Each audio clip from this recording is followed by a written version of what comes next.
Karate di Indonesia bukan dibawa oleh tentara Jepang, bukan. Hidup lo bakal gue komentarin di Bacotan Arya.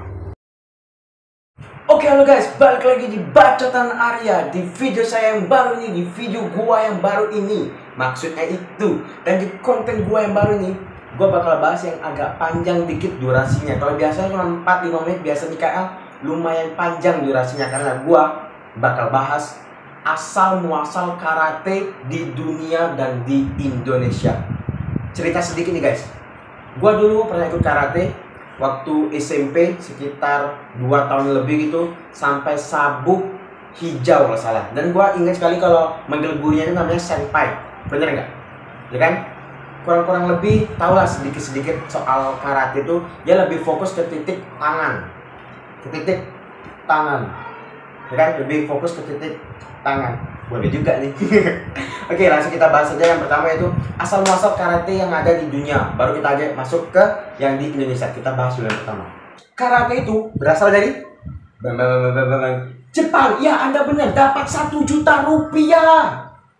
Seni bela diri yang berasal dari Jepang ini dipengaruhi oleh seni bela diri Cina, yaitu Kenpo. Masalah Kenpo ini yang bela dirinya si Bulan tidak sih, yang terpesona.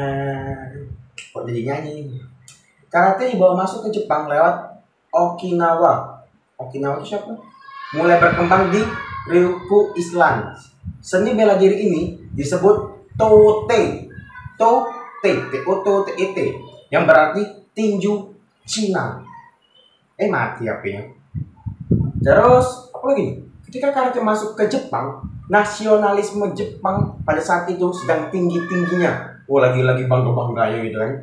Sehingga Sensei Gichen Funakoshi mengubah kanji Okinawa atau tinju Cina dalam kanji Jepang menjadi karate atau tangan kosong. Karena karate rata-rata menggunakan tangan kosong. Terus agar lebih mudah diterima oleh masyarakat Jepang, karate terdiri atas 2 kanji, yaitu kara dan yang berarti itu kosong, dan te berarti tangan, berarti tangan kosong. Jadi ya itulah kurang lebih asal muasal karate itu masuk di Jepang yang akhirnya melebar ke seluruh dunia. Yaitu yang pertama itu namanya tote dan berubah menjadi karate, yaitu tangan kosong. Oke, maju kok. Oke, kita tengok yang kedua, yaitu karate yang berasal, kenapa karate itu bisa masuk di Indonesia. Kita tengok ya.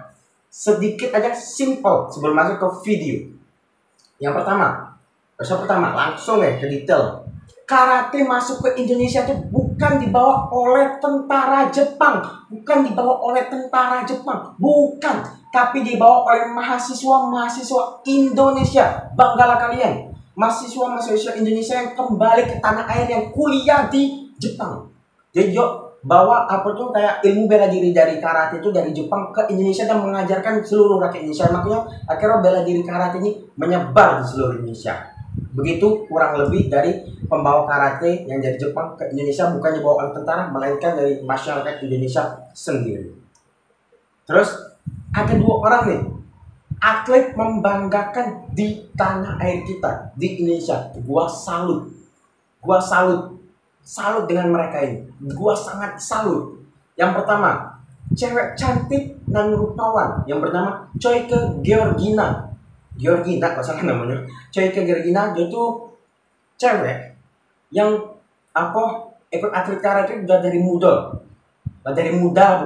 Pokoknya dia tuh atlet yang membanggakan, sudah dapat emas, perak, semuanya dia sudah dapat lah. Sudah ikut turnamen-turnamen yang sudah sampai tingkat-tingkat internasional, nasional, semua lah diikutinya.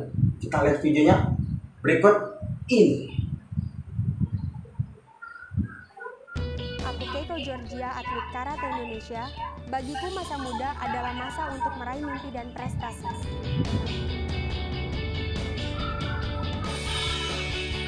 Generasi seru, anak muda meraih mimpi. Aku mulai karate itu dari umur 5 tahun. Meledak-meledaknya itu pas aku umur 14 tahun. Jadi selama 9 tahun itu aku benar-benar setiap kejuaraan kecil pun kalah, nggak menang gitu kan, nggak dapet juara sama sekali. meningkat di juara 3, juara 2, turun lagi juara 3, juara 1 lagi, sampai waktu itu aku meningkatnya itu banget pas di Mendagri, ada Mendagri Bali sama di Popnas Jakarta. Itu aku baru dapat juara 1 dan aku di situ udah mulai yakin sama diri sendiri kalau gue bisa nih, gue bisa kalau gue terus berusaha kayak gini. Tidak ada yang instan dalam meraih setiap mimpi. Aku bisa berada di sini itu karena hasil proses, perjuangan, dan kerja kerasku. Jenuh itu pasti ya, soalnya karate kan latihannya itu aja yang diulang. Namanya kan aku juga teenager kan, aku masih muda. Pengen sih main-main sama temen, hangout ke sana ke sini, segala macam, kumpul-kumpul. Tapi aku nggak bisa ngumpul sama mereka karena aku harus latihan. Tapi di satu sisi juga aku sadar gitu, ini gue pilih karate berarti gue ada tanggung jawabnya, gue harus latihan. Terus orang tuaku juga selalu ngasih aku motivasi kalau nggak usah deh masa-masa muda gini mau terlalu banyak main karena nggak ada untungnya nanti pas udah di masa yang akan datangnya. Mendingan sekarang kejar dulu prestasi yang pertama kali banget yang aku bener-bener amazed itu AKF di Malaysia. Itu tim Indonesia ngirim full tim, tapi yang cuman dapat emas cuman aku. Yang kedua, aku juara dunia WKF tahun 2015 kemarin. Itu benar-benar nggak kepikir, nggak kebayang kalau menurut orang-orang di sekitar aku kan. Lihat dari prosesnya aku latihan sama aja kayak yang lain, cuman itu kehendak Tuhan. Saya bisa meraih medali. I can get the gold medal Karena saya yakin bahwa Tuhan selalu beserta saya. God is always with us. Saya bisa menang ini karena mujizatnya. Aku pernah terjatuh lalu menangisi setiap kekalahan. Ada AKF 2016 akhir. Sebelumnya kan aku udah predikat juara 1 dunia. Terus pas di AKF aku kalah, aku juara 3. Itu bener-bener yang Video panjang ya, tapi sudah disimpel, kita ambil singkatnya saja. Ini cewek berbakat dan gak bisa berkata-kata lagi, masih muda, berbakat, juara dunia lagi. Wow, malu sebagai cowok yang cuma bisa mager-mageran, tidur-tiduran seperti ini. Malu. Ini muka kalau bisa dibuang ke tong sampah. Wow, baru ini idaman. Baru yang satu kan wanita, yang kedua pria, atlet karate cilik pria. Bayangin, cilik. Langsung kita lihat aja videonya, cek ya.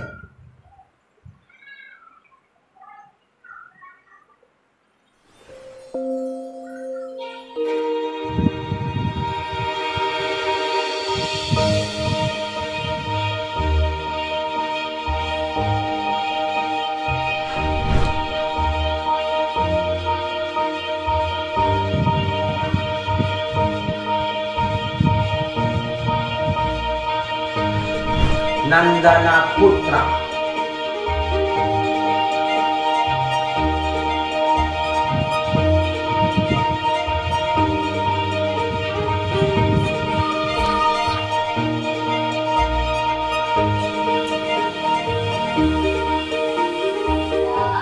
Ayahku buat martabak dari dulu aku masih kecil, masih bayi.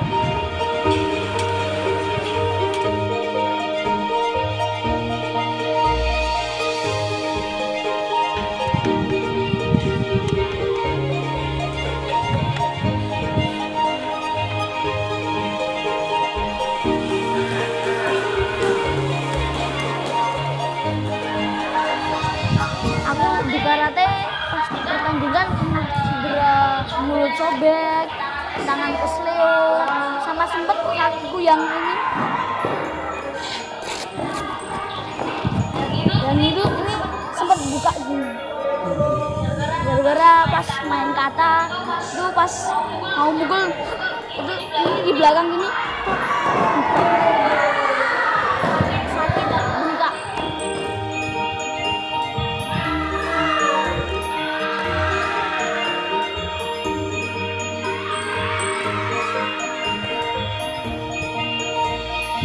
Dari dulu aku udah sambil cita-cita jadi astronot, aku pengen lihat luar angkasa, apakah bener ada bintang yang dilihat dari jauh kecil, di deket besar banget.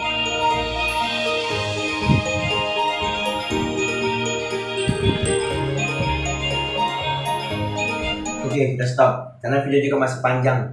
Yang nonton pas tadi nanti bosan. Kita simpulin aja dan kita rangkul aja. Kenapa gue jadi pelanjani? Salut loh.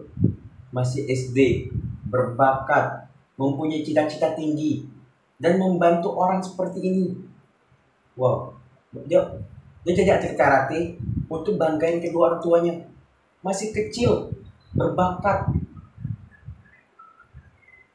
Malulah kalian yang cuma bisa mager, tidur-tiduran, males-malesan di rumah. Oke, kita tolak ukur aja gini ya, kita tolak ukur aja. Apa berbakat atau hasil atau masa depan nanti itu tidak bisa diukur dari apa yang kita lakukan sekarang. Oke, aku iakan. Tapi kalau kita tidak berusaha dari sekarang, masa depan kita gak ada, nothing, no.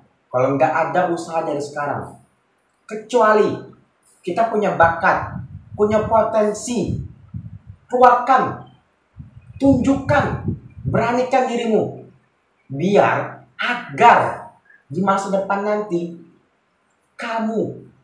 lo semua gak nyusahin orang, gak buat malu orang.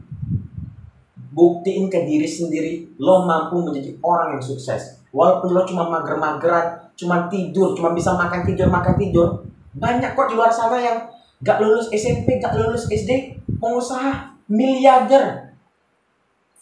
Banyak loh. Semua itu tergantung dari usaha yang kecil dulu. Maka lama-lama menjadi besar. Oke, kalian dihujat, dicaci maki, pokok banyak beban yang datang bikin kalian jatuh. Bantai itu, buang itu. Kenapa gue bilang itu? Karena gue juga ngerasain. Tapi gue tetap berusaha. Dan kalian juga bisa. Intinya adalah berusaha dan jangan nyerah. Never give up. You won. Assalamualaikum warahmatullahi wabarakatuh.